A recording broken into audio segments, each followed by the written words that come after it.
BA part प्रथम के इतिहास विषय के सभी विद्यार्थियों का स्वागत।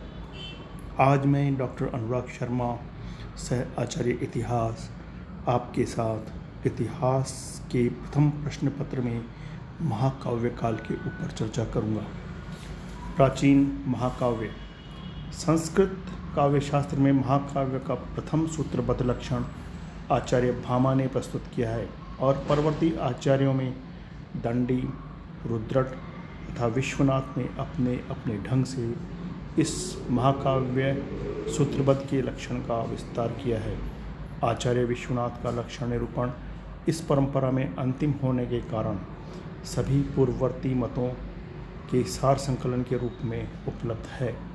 महाकाव्य में भारत को भारतवर्ष अथवा भारत का देश कहा गया है तथा भारत निवासियों को भारतीय अथवा भारत की संतान कहा गया है, जिसमें आचार्य विश्वनाथ के अनुसार महाकाव्य के लक्षण इस प्रकार हैं। जिसमें सर्गों का निबंधन हो वह महाकाव्य कहलाता है।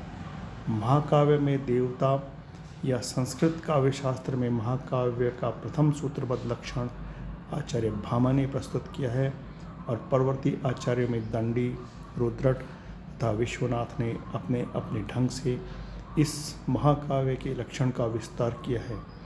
आचार्य विश्वनाथ का लक्षण निरूपण इस परंपरा में अंतिम होने के कारण सभी पूर्ववर्ती मतों के सार संकलन के रूप में उपलब्ध है।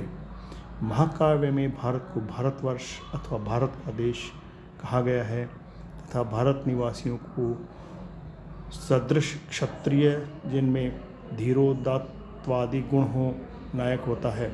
कहीं एक वंश के अनेक सत्कुलीन भूप भी नायक होते हैं।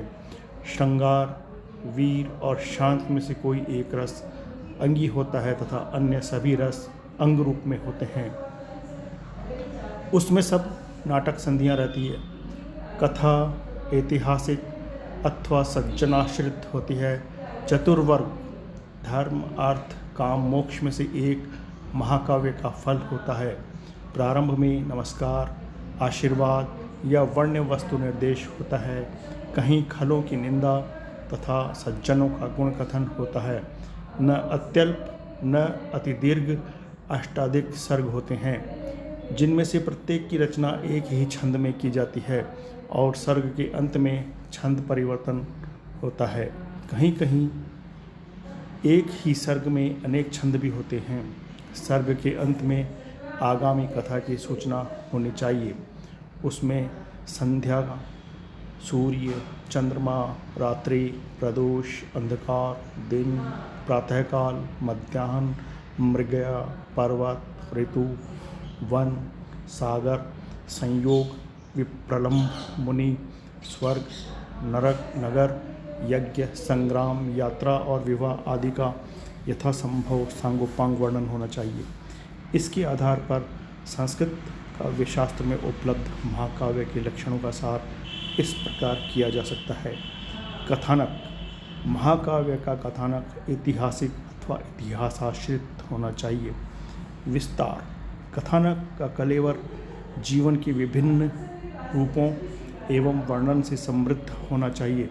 ये वर्णन प्राकृतिक, सामाजिक और राजनीतिक क्षेत्रों से इस प्रकार संबद्ध होने चाहिए कि इनके माध्यम से मानव जीवन का पूर्ण चित्र उसके संपूर्ण वैभव, वैचित्र्य एवं विस्तार के साथ उपस्थित हो सके।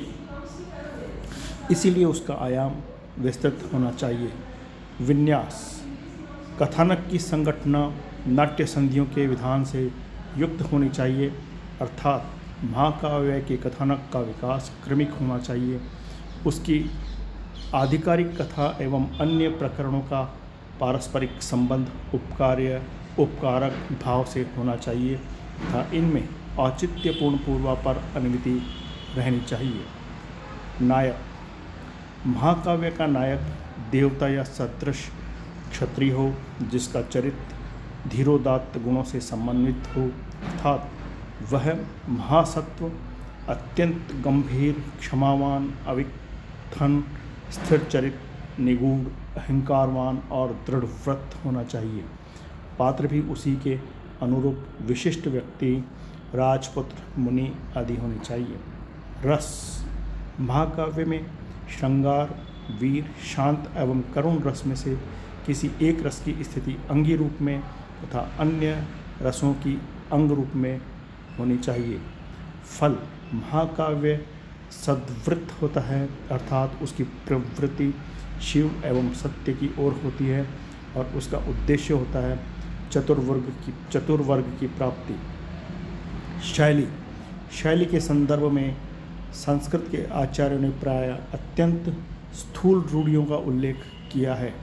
उदाहरणार्थ एक ही छंद में सर्ग रचना तथा सर्गांत में छंद परिवर्तन, अष्टाधिक सर्गों में विभाजन, नामकरण का आधार आदि। परंतु महाकाव्य के अन्य लक्षणों के आलोक में यह स्पष्ट ही है कि महाकाव्य की शैली नाना वर्णन, क्षमा, विस्तार, गर्भा, श्रव्य व्रतों से अलंकृत महाप्राण होनी चाहिए। आचार्य भामा ने इस भाषा को सालंकार, अग्राम्य शब्दों से युक्त अर्थात विशिष्ट नागर भाषा कहा है। इस प्रकार महाकाव्य किस तरह कैसा होना चाहिए, महाकाव्य का परिचय हमने किया। कल हम हमारे जो प्रमुख महाकाव्य रामायण और महाभारत है उनके बारे में चर्चा करेंगे।